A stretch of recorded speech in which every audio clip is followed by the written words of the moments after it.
এখন দেখো এখানে একটা কাস্টম থিম আছে বা কাস্টম থিম থাকার কথা, এখানে যে এরকম আছে ইরো টাইপ, বাট এরকম থাকলে তো হবে না, আমাদের অবশ্যই এটাকে ডিজাইনের পর্যায়ে নিয়ে আসতে হবে, কারণ ডিজাইন না করতে পারলে আমরা কোনো কিছুতেই বুঝবো না বেসিকলি। সো প্রথমেই আমাদের যেই কাজটা করতে হবে সেই কাজটার জন্য আমাদের কোথায় আসতে হবে, সেটিংস থেকে রিডিং অপশনে যাব অথবা পার্মালিঙ্কে আমরা চলে যাব। পার্মালিঙ্ক যদি সবার ডে অ্যান্ড মোড থাকে বা অন্য কিছু থাকে আমরা পোস্ট নেম দিয়ে দিব। দেন আমরা চলে আসব এখানে দেখো ফ্যাশন, সো এটা দিব না, আমরা এখানে জেনারেলে আসব। জেনারেল থেকে এটাকে নাম চেঞ্জ করে দিব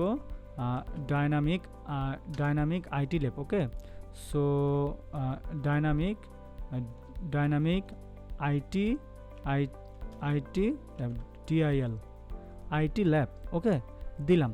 দেওয়ার পরে আমরা এখানে সেভ দিলাম। সেভ দেওয়ার পরে দেখি এখানে একটু রিলোড দেই, দেখো ডাইনামিক আইটি ল্যাব হয়ে গেছে। বাট সমস্যা হচ্ছে এখানে তো কোনো ডিজাইন নাই।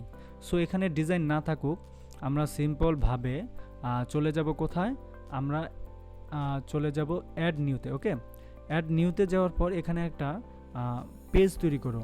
এখানে পেজের নাম দেবো মেইন পেজ। ওকে, মেইন পেজ দেওয়ার পরে আমরা এখানে দেখো এখানে টেমপ্লেট আছে, টেমপ্লেট থেকে এলিমেন্টর ক্যানভাস, এলিমেন্টর উইথ, তারপরে এখানে থিম। সো আমরা থিম নামে দিতে পারি বা যেইভাবে আছে ডিফল্ট টেমপ্লেট এভাবেই থাকবে, কোনো ব্যাপার না। জাস্ট আমরা কি করলাম, এখানে পাবলিশ দিলাম।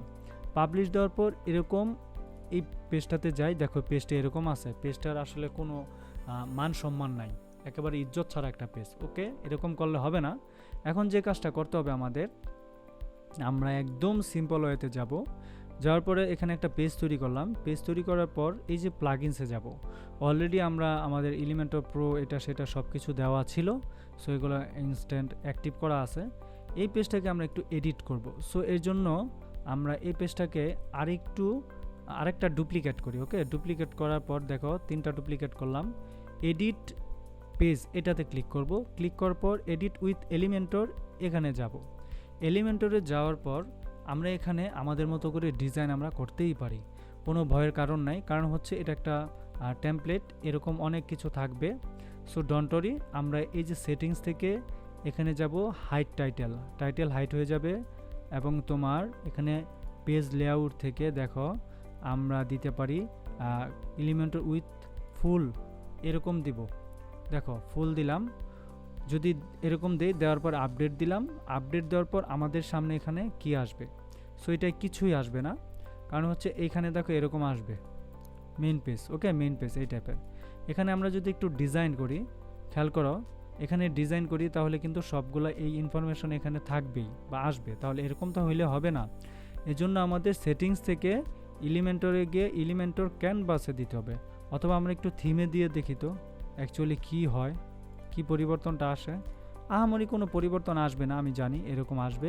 সো থিমটাকে আমরা চেঞ্জ করে এখানে default template from your theme আমরা এখানে দিব তোমার এলিমেন্টর ক্যানভাস।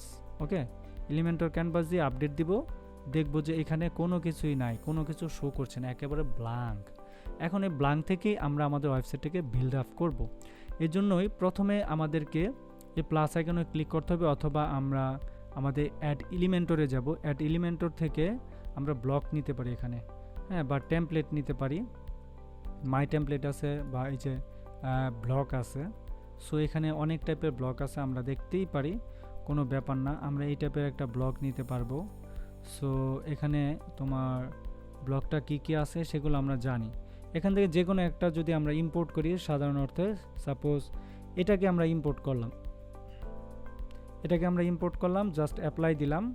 এখন দেখব যে এটা ইম্পোর্ট হয়ে গেছে আমার ওয়েবসাইটে, এবং আমার যে স্ক্র্যাচ ওয়েবসাইটটা ছিল সেই স্ক্র্যাচ ওয়েবসাইটটা একেবারে চেঞ্জেবল হয়ে ডিজাইনগুলোকে এখানে স্ট্রাকচার অনুসারে নিয়ে নিছে। জাস্ট আপডেট দিব। এখন আপডেট দিয়ে যদি আমি একটু রিলোড দিই, তাহলে দেখো কীরকম দেখায়। Wow, great! দেখলে কত সুন্দর লাগতেছে, তাই না? অস্থির সিএসএস যেখানে যা হওয়ার কথা সব কিন্তু অটোমেটিক হয়ে গেছে, তাই না? সো জিনিসটা কিন্তু খুবই দারুণ লাগতেছে দেখে। আমরা এইভাবে করতে পারি। তারপরেও কিন্তু আমাদের ওয়েবসাইটটা দেখো এটা এরকম লাগবে, কারণ কি জানো, আমাদের যে মেইন পেজটা অ্যাকচুয়ালি এরকম না। আমরা আমাদের নিজের নামে একটা থিম তৈরি করেছি। এই থিমটাতে তুমি যদি যাও, একটু যদি তুমি কোথায় যাও বলো তো, অ্যাপিয়ারেন্সে বা থিমসে যাও, গিয়ে দেখবে এই থিমটা অ্যাকচুয়ালি অ্যাস্ট্রা প্রো না, এই থিমটা হচ্ছে এইটার উপর ভিত্তি করে আমরা কাজ করতেছি। এই থিমটার ভিতরে আমাদের সকল ডিজাইনগুলো কাজ করতেছে। এটা দেখো, এটা যদি আমরা এখন দেখো রেসপন্সিভের দিকে কিন্তু চলে আসতেছে, একটা স্টাইলিশ ট্যাব, স্টাইল চলে আসছে। সো এখানে তো কোনো ভয়ের কারণ নাই। আমরা পরের ধাপে দেখব এরকম স্ক্র্যাচ থেকে কিভাবে একটা ওয়ার্ডপ্রেস ওয়েবসাইট আমরা তৈরি করতে পারি।